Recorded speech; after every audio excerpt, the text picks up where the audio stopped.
आज धर्म चर्चा की इस सभा में एक बहुत ही महत्वपूर्ण विषय को हम ले रहे हैं। दुख क्यों है? इस सारे संसार में दुख इतना व्यापक क्यों है? कोई भी व्यक्ति दुख से नहीं बचा। किसी का कोई अपना चला गया है, उसका दुख। किसी का सुख चले गया है, उसका दुख। किसी की नौकरी नहीं है, उसका दुख। किसी की नौकरी में आगे कोई वृद्धि नहीं है, कोई रास्ता नहीं है, उसका दुख। व्यापारी का दुख है कि उसका व्यापार बढ़ नहीं रहा। व्यापारी का दुख है कि उसने आकांक्षा की थी कि वो एक और फैक्ट्री लगा लेगा, लेकिन वो नहीं लग पाई, तो उसका दुख। किसी का दुख है कि उसके घर में बेटा नहीं हुआ। किसी का दुख है कि उसके घर में औलाद नहीं हुई। किसी का दुख है कि उसके सारे दोस्त उसका साथ नहीं दे रहे। किसी को कोई दुख तो किसी को कुछ दुख। सारा संसार आखिर दुखों में क्यों लिप्त है? आज का विषय शुरू करने से पहले मैं शुरुआत करूंगा। जाति पे दुखम, व्याधि पे दुखम, जर्रम पे दुखम, मरणम पे दुखम। दुख का जो मूल कारण है वो है हमारा जन्म, हमारा दोबारा जन्म, हमारा इस भव सागर में आवागमन।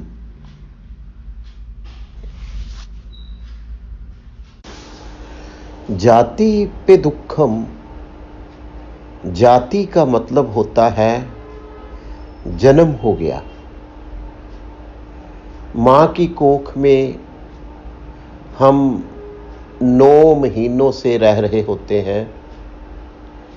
हमें आंखें खोलने की अनुमति नहीं होती, हमें पैर खोलने की अनुमति नहीं होती, हमें हिलने की अनुमति नहीं होती।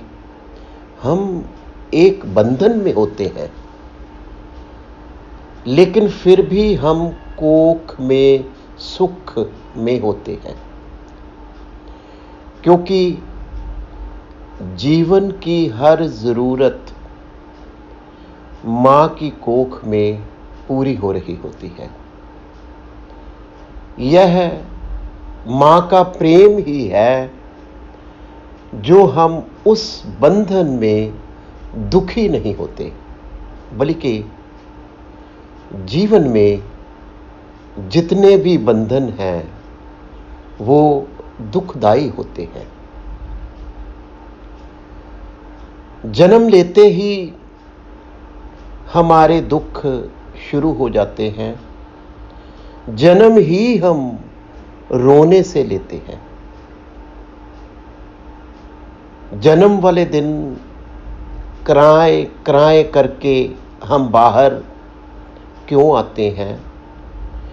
क्योंकि जो सुख सुविधा की पाइपलाइन होती है वो काट दी जाती है,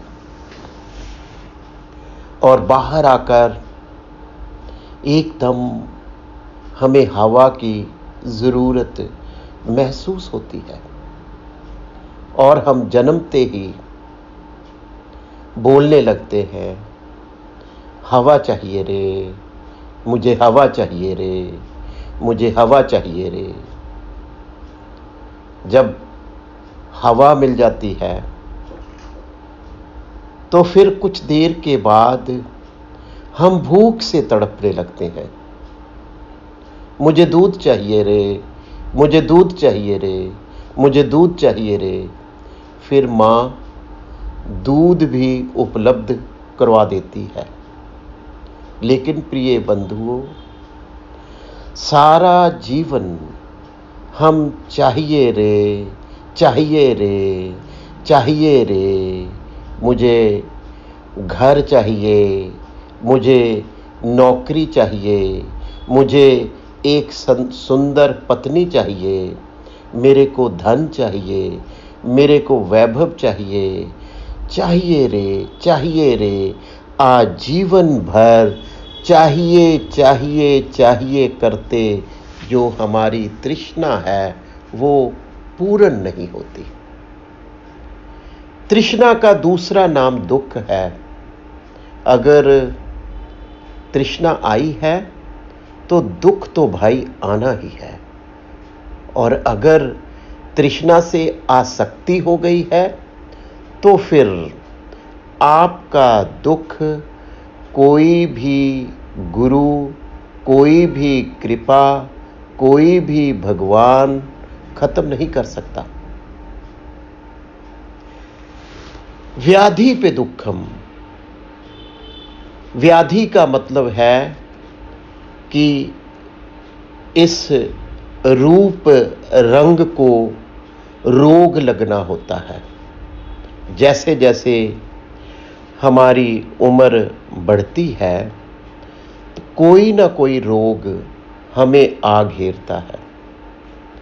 जिसका जो भी कोई रोग है वो कहता है कि अरे भाई यह रोग बहुत दुखदाई है, बाकी रोग इतने दुखदाई नहीं है। जिसका जो रोग है उसको वो सबसे बड़ा रोग लगता है और वो दुख का कारण बन जाता है। फिर जर्रम पे दुखम। क्या मतलब है कि हमारा जो शरीर है, हमारी जो काया है, हमें जो रूप दिया गया है उसकी जर्जरता होनी होती है, उसमें डीजनरेटिव चेंजेस आनी होती है। 35 की आयु में जब कनपटियों पर सफेद बाल आते हैं तो हम दौड़ते हैं किसी केमिस्ट की शॉप से उसको काला करने का प्रयास करते हैं। अपने आप को धोखा देते हैं, लोगों को धोखा देते हैं, क्योंकि ये जो जर्जरता है यह हमें दुख देने वाली है। सारी काया में डीजनरेटिव चेंजेस, एजिंग जो है वो होनी ही होती है। एजिंग अपने आप में हमें एक रोग लगता है। हमें ऐसे लगता है कि हमें कोई रोग हो गया है। हम आसपास लोगों को कहते फिरते हैं, नहीं नहीं मैं अभी बूढ़ा नहीं हुआ। मेरे को एज ए डेंटिस्ट कई बार सुनना पड़ता है, लोग मेरी चेयर पर बोलते हैं कि डॉक्टर साहब हम अभी बूढ़े नहीं होना चाहते। एक दौड़ लगी हुई है, हम दौड़ते हैं। जब ये हमें जन्म मिल जाता है तो हमारी एक दौड़ शुरू हो जाती है। ये जो दौड़ है ये मृत्यु पर जाकर खत्म होती है। मरणम पे दुखम। अरे भाई मरना भी दुखदाई है। बहुत बार बहुत लोगों के लिए जो मृत्यु है वो दुखदाई होती है। उन लोगों के लिए वो एक डिमोशन है। लेकिन कुछ लोग मृत्यु के समय बड़े शांत होते हैं, उनको कोई भय नहीं होता। वो कभी मृत्यु के समय बेहोश नहीं होते। वो हंसते हंसते मृत्यु को प्राप्त कर जाते हैं। उन लोगों को ऐसे देखकर ऐसे महसूस होता है जैसे मृत्यु नहीं है, मृत्यु डिमोशन नहीं है, मृत्यु प्रमोशन है। अतः यह जन्म हमारे दुखों का मूल कारण है।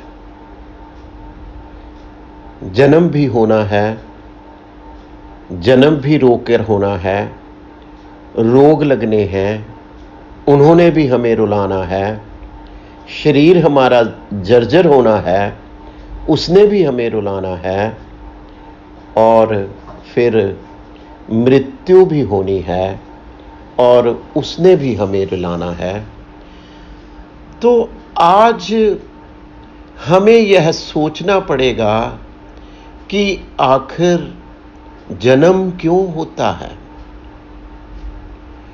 पुनर्जन्म क्यों होता है, यह आवागमन क्यों लगा हुआ है, जबकि ये आवागमन मेरे दुखों का कारण है। इस भव सागर में बार बार फंसना मेरे दुखों का कारण है। तो मुझे जानने की उत्सुकता होती है कि आखिर यह जन्म पुनर्जन्म क्यों हो रहा है। मृत्यु पर, संस्कार पर हम भगवान के आगे, वाहिगुरु के आगे यह अरदास करते हैं कि हे प्रभु, अब इस आवागमन से हमें बचाना, हमें अपने चरणों में स्थान दे देना, हम इस आवागमन में दोबारा ना फंसे। लेकिन फिर भी हम इस आवागमन के चक्कर में फंसते हैं। मृत्यु वाले दिन हमारे लिए एक शरीर और एक घर आगे तैयार खड़ा होता है। यह नहीं पता कि इस घर को, इस काया को, जो हमें नई काया मिलनी है, उसको बनाने वाला कौन है। वो 2 हाथों वाला कोई देव है, या 4 हाथों वाला कोई अल्लाह है, या फिर कोई निराकार है जो बैठा है हमारे लिए नया घर और नई देह लेकर। तो यह सोचने की ज़रूरत है। अगर हमें पता होगा कि हमारा जन्म दोबारा क्यों होता है, तो शायद हम कुछ रोकथाम कर सकें, हम इस जन्म में कुछ प्रिवेंशन कर सकें, ताकि हमें अगला जन्म, अगला दुख हमें ना मिले। ईश्वरीय ज्ञान हमें बताता है कि हमारा नया जन्म हमारे संस्कारों के कारण होता है। ये संस्कार एक पानी पर लकीर भी हो सकती है, यह संस्कार बालू पर एक लकीर हो सकती है, यह संस्कार पत्थर पर लकीर भी हो सकती है। हम अपने जन्म में, अपने जीवन यापन में यह 3 तरह के संस्कार बनाते हैं। हमारे संस्कार राग रंजित होते हैं, द्वेष दूषित होते हैं, मोह विमूढ़ित होते हैं। स्वभाव, गुण और धर्म संस्कार के अन्य 3 नाम हैं। जैसे बर्फ का धर्म है शीतल होना और शीतल करना। आग का धर्म है जल जाना और आसपास के वातावरण को जला देना। इसी तरह हमारे संस्कारों का भी एक धर्म है, जो हमारा ही धर्म है, जो मनुष्य का धर्म है। मनुष्य का धर्म आनंद है, इसीलिए वो अपने जीवन में राग, द्वेष और मोह में जकड़ा जाता है। कभी गुस्सा करता है, कभी करुणा करता है, कभी प्यार उमड़ता है। उसका प्यार भी उसको दुख देता है। कभी क्षमा आती है, कभी क्रूरता आती है, कभी झूठ का स्वभाव उसका बनता है, कभी वो सच का हाथ पकड़ता है। अनेक संस्कार जो हम जीवन भर बनाते हैं, हमारे अंतिम क्षण में एक संस्कार उभरता है। हमारे जीवन का आखिरी, हमारे इस जीवन का आखिरी संस्कार जो अंत में उभर के सामने आता है, हमारे अगले जीवन का पहला संस्कार बनता है। वही संस्कार हमारे नए जीवन का कारण बनता है। आखिर ये संस्कार बनते कैसे हैं? हमारे संस्कार स्पर्श से बनते हैं। किसका स्पर्श? किसके साथ स्पर्श?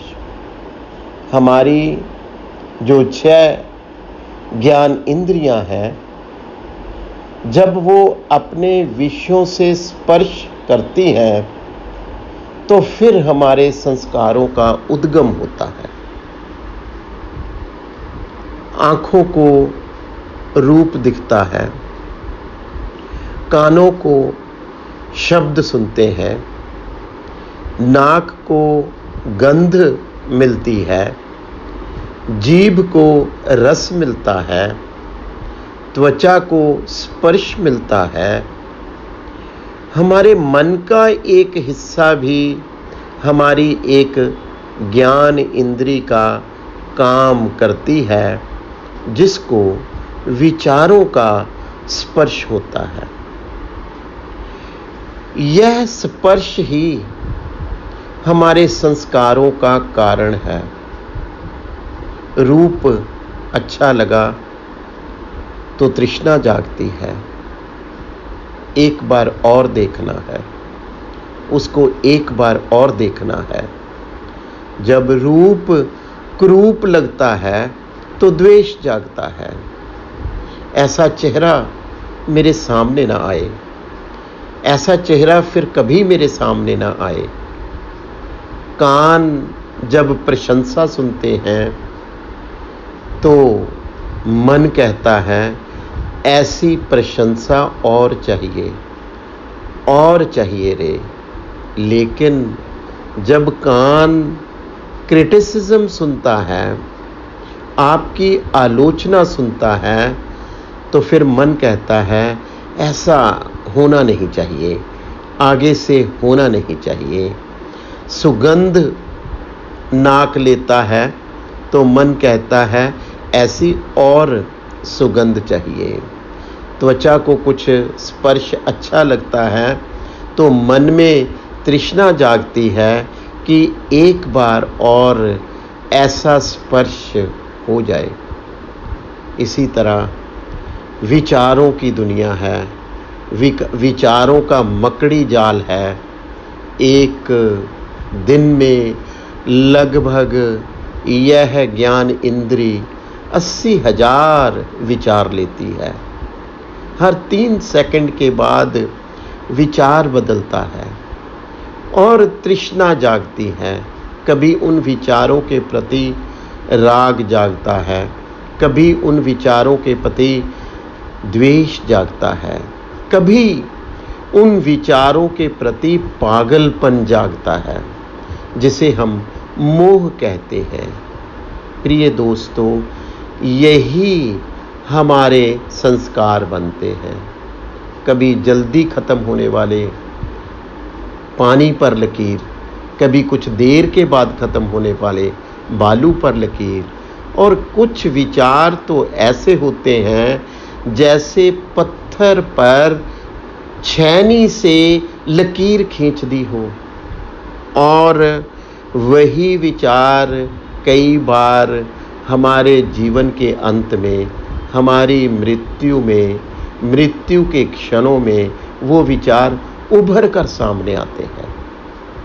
अध्यात्मता ने, क्वांटम फिजिक्स ने यह सिद्ध किया है कि अल्टीमेट जो अंतिम सच्चाई है वो इलेक्ट्रोमैग्नेटिक वेव्स हैं, तरंगे हैं।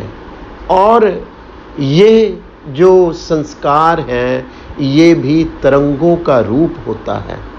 और अंत में ये तरंगे जो वातावरण में उन्हीं जैसी तरंगे होती हैं, उनके साथ समरस हो जाती हैं, उनके साथ उनकी ट्यूनिंग हो जाती है और हम अपने आप उन तरंगों की तरफ खींचे चले जाते हैं, उस योनि की तरफ हम खींचे चले जाते हैं और हमें एक नया जन्म मिलता है।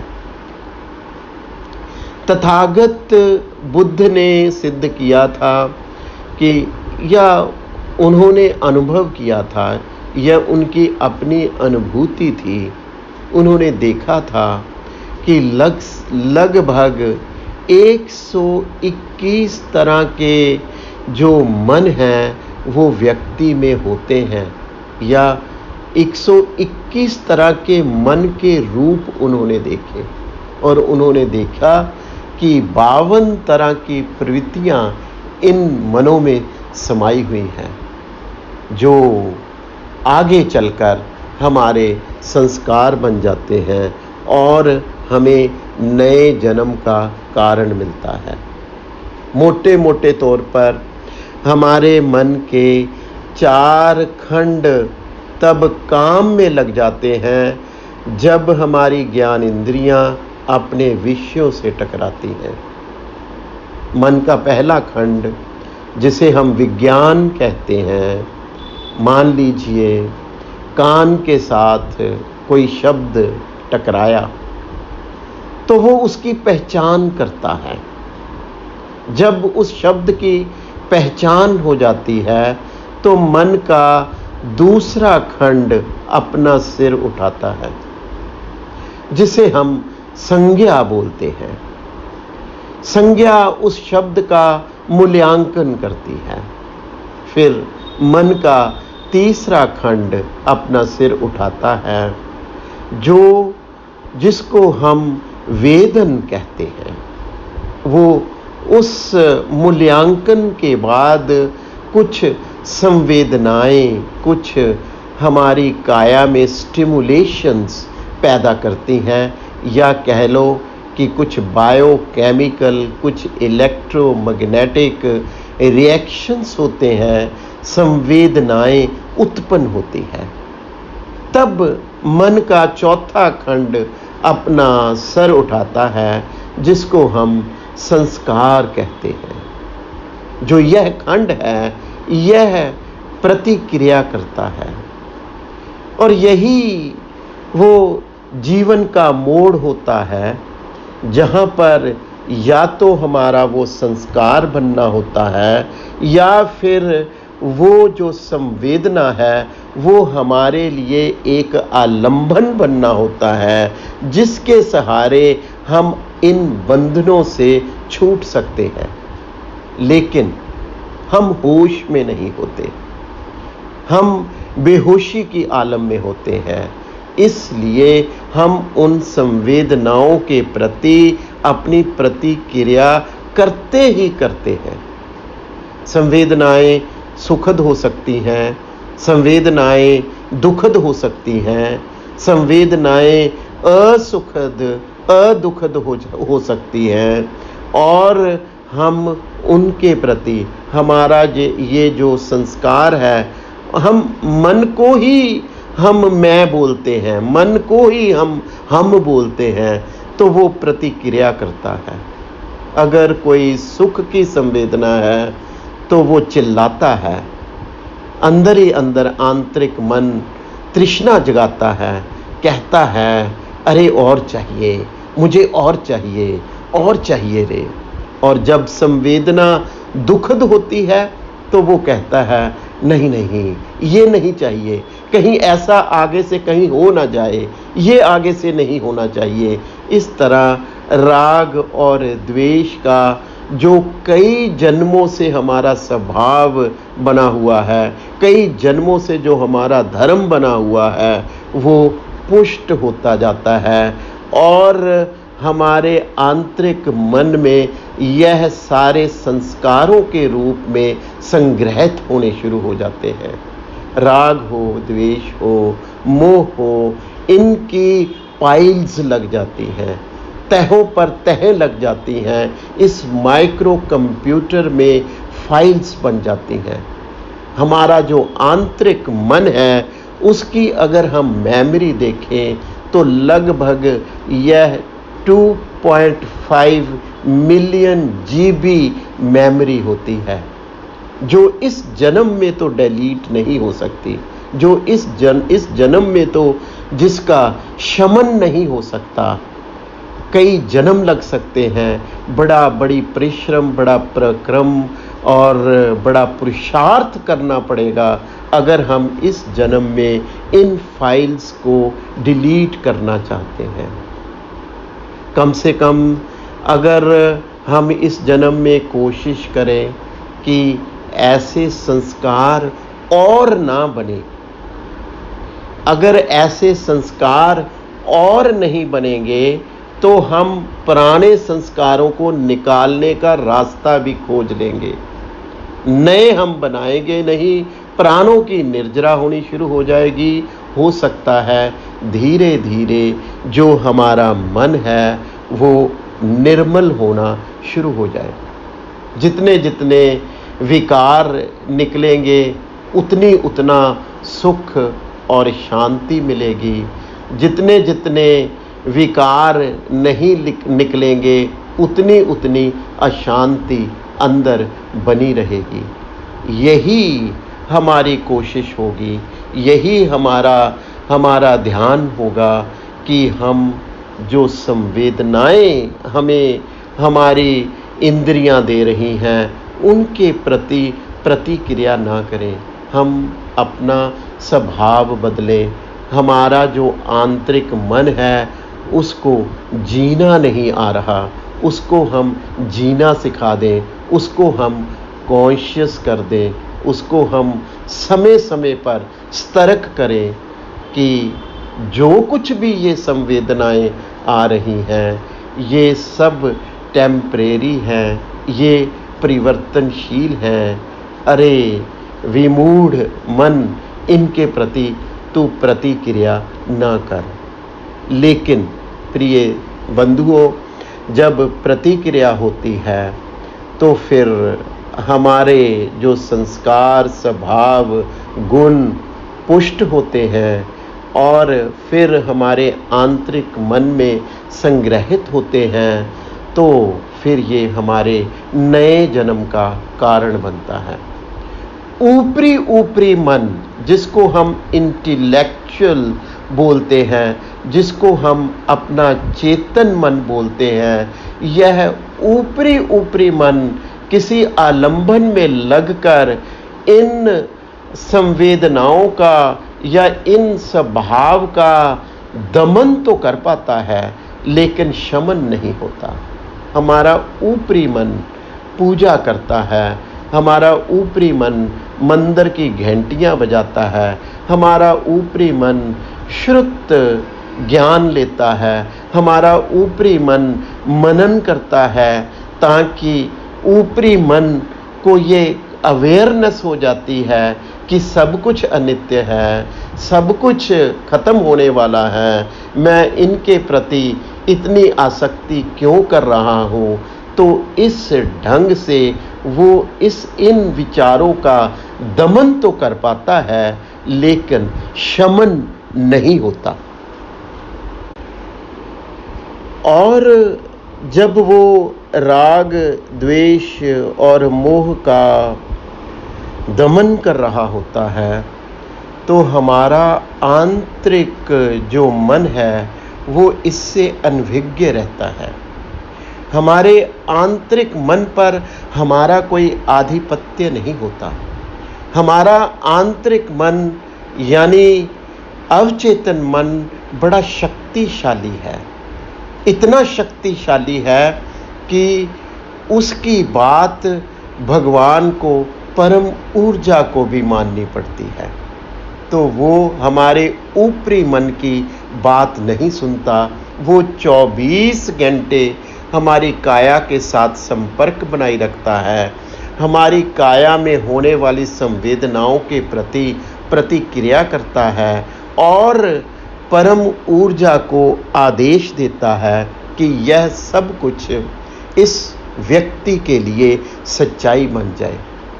24 घंटे यह लगातार हमारे लिए काम करता रहता है, जबकि हमारी ऊपरी बुद्धि, जो हमारा चेतन मन है, तब तक ही काम करता है जब तक हम जागृत अवस्था में होते हैं, जब तक हम कॉन्शियस होते हैं। यह केवल कुल मन का 20% हिस्सा ही होता है। जो 80% आंतरिक हिस्सा है, जिसने संस्कार बनाने हैं, वो बहुत बलशाली है।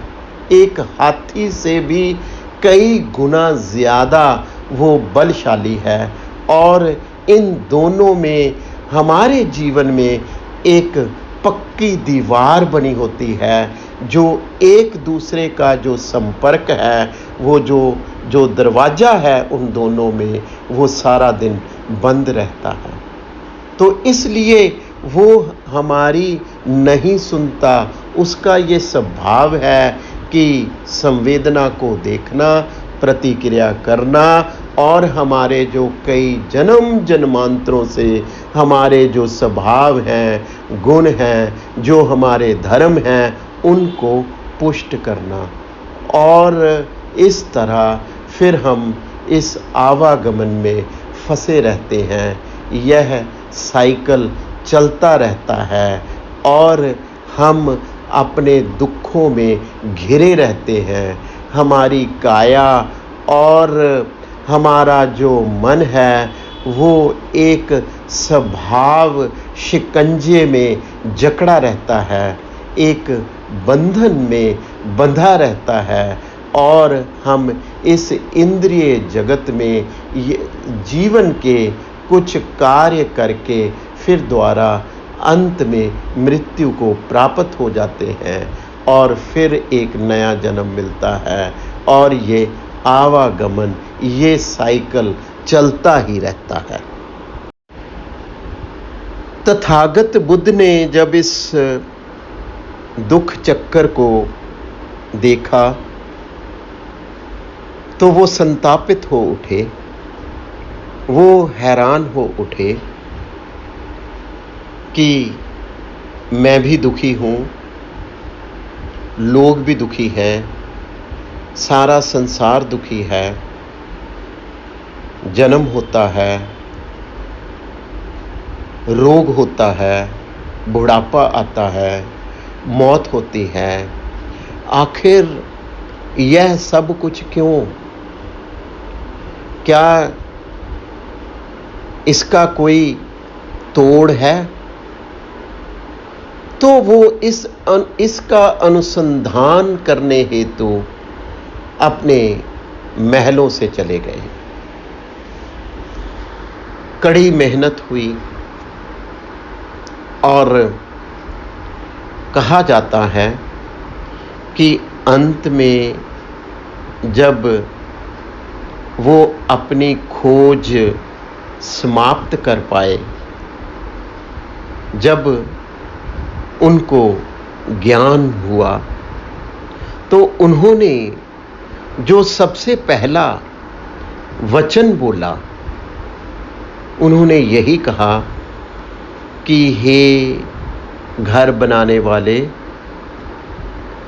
तू आज देख लिया गया है। मैंने वो सीमेंट, वो बजरी, वो ईंटें, वो लकड़ी सारी खत्म कर दी है, जिसके कारण तू मेरा बार बार घर बना रहा था। बुद्ध तब त्रिलोकी हो चुके थे। बुद्ध को तब अपने सारे पूर्व जन्म दिखाई दे रहे थे। बुद्ध हैरान थे कि मैंने कभी धरती पर जन्म लिया, कभी ब्रह्मलोक में जन्म लिया, कभी स्वर्ग में जन्म लिया, लेकिन हर जन्म ने मुझे संतापित किया। तो इसलिए उन्होंने, जब उनको ज्ञान प्राप्त हुआ, जब बेमौसमी फूलों की उन पर बरसात होने लगी, तो उन्होंने घर बनाने वाले को चेतावनी दी कि अब तू आगे से मेरा घर नहीं बना पाएगा, यह मेरा आखिरी जन्म है। वो कौन था जिसको तथागत बुद्ध कह रहे हैं कि तू देख लिया गया है? और वो कौन सी लकड़ी है, वो कौन सी ईंटें हैं, वो कौन सा सीमेंट है जिससे वो बार बार बुद्ध का घर बना रहा था, और बुद्ध ने उन सब चीजों को खत्म कर दिया। बुद्ध ने कहा कि मेरा घर और कोई बनाने वाला नहीं था, बल्कि मेरी अपनी अविद्या ही मेरा घर बना रही थी। सो प्रिय दोस्तों, यह हमारी अविद्या ही है, यह हमारी बेहोशी ही है, जो बार बार इस आवागमन में हमें फंसा रही है। कहा जाता है कि भगवान बुद्ध तब अपनी समाधि में समाधिस्थ हो गए। वो उठने का नाम नहीं ले रहे थे। ऐसा प्रतीत हो रहा था कि यह देव अब कभी अपनी समाधि से उठेगा ही नहीं। कहा जाता है कि इंद्र को इंद्रलोक से भगवान महेश को खुद भगवान के आगे, भगवान बुद्ध के आगे प्रस्तुत होना पड़ा था। उन्होंने भगवान बुद्ध को प्रार्थना की कि हे बुद्ध, जो तूने देखा है वो अब समाज को भी दिखा दो। अब वो समस्त संसार को तुम दिखा दो जो तुमने देखा है। उन्होंने ऐसी बुद्ध के आगे प्रार्थना की। उनको यह शंका होने लगी थी कि कहीं जो ज्ञान बुद्ध ने अर्जित किया है वो बुद्ध तक ही सीमित ना रहे। तब तथागत बुद्ध ने सारे विश्व को आवेदन दिया, सारे विश्व को इनवाइट किया और कहा, इहो पस्सिको, यानी आओ और देख लो। आपको मानने की ज़रूरत नहीं है, पहले देख लो फिर मान लेना। प्रिय दोस्तों, जो देख लेगा वो तो फिर मान ही लेगा। बुद्ध की ये जो बुद्ध का ढंग था जिससे वो लोगों को दिखाना चाहता था, देखना चाहता था, वो ही एक साधना का ढंग है, वही एक मेडिटेशन की प्रक्रिया है जिसे हम विपश्यना कहते हैं, जिसे हम विपासना कहते हैं, जिसके कारण हम अपने आप को विपश्यी कहते हैं। प्रिय बंधुओं, इस विपश्यना के बारे में, विपासना के बारे में, इस विपश्यी होने के बारे में मैं अपने अगले प्रवचन में आपको वृत्तांत में बताना अच्छा समझूंगा। धन्यवाद, मेरा आभार। आप सबका मंगल हो, कल्याण हो, स्वस्थ मुक्ति हो।